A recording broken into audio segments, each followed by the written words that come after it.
Chaque fois, nous disons, seul Dieu peut nous sauver. Seul Dieu peut nous sauver. Et les musulmans disent, seul Allah peut nous sauver. On a tout essayé.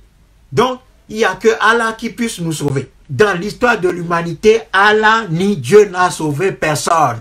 Ça n'existe pas. Ça, c'est dans le conte des enfants, ça. Ça, c'est dans les contes de fées que on dit que Dieu va nous sauver. Dieu ne va sauver personne. Dieu ne va sauver personne. Si les Africains ne se débarrassent pas de ce Dieu-là pour assumer leurs responsabilités, eh bien, nous allons rester dans nos fers. Dieu n'existait pas avant que les peuples de la mer nous ont chassés d'Égypte. Ou bien Dieu n'existait pas en ce moment-là.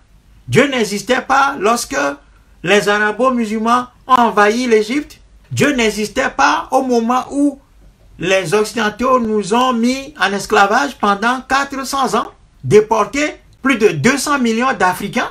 Dieu n'existait pas lorsque les arabo-musulmans ont envahi l'Afrique à la moitié du 7e siècle pour conquérir l'Afrique, tuer, détruire et esclavagiser les Africains à ce moment-là. Dieu n'existait pas. Dieu n'existait pas lorsque les Occidentaux ont décidé de changer les razzias négrières transatlantiques en colonisation. Dieu n'existait pas lorsqu'on tuait nos résistants et déportait nos résistants, les Samori Touré, les Béanzins, les Nana Djimamprimpe qui ont été capturés, déportés, tués, les empires africains démolis complètement par le système colonial. Dieu n'existait pas à l'époque.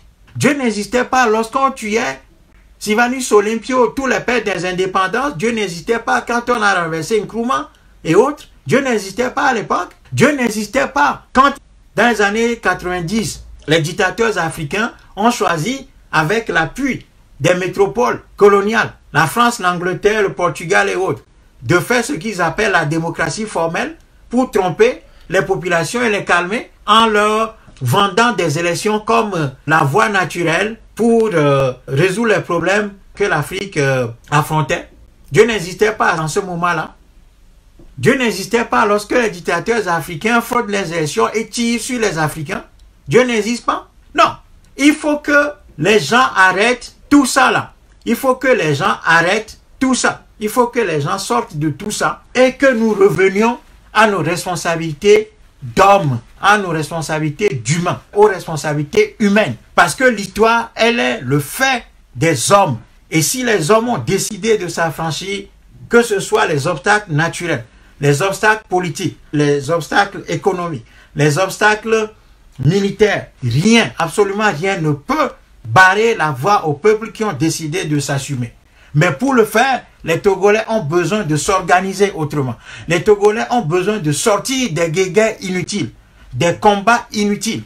Les Togolais ont besoin de se détourner des opposants institutionnels, salariés, des opposants qui sont des réformateurs, parce qu'un système colonial, on ne peut le réformer. Les Africains ont besoin de se radicaliser, de comprendre l'histoire.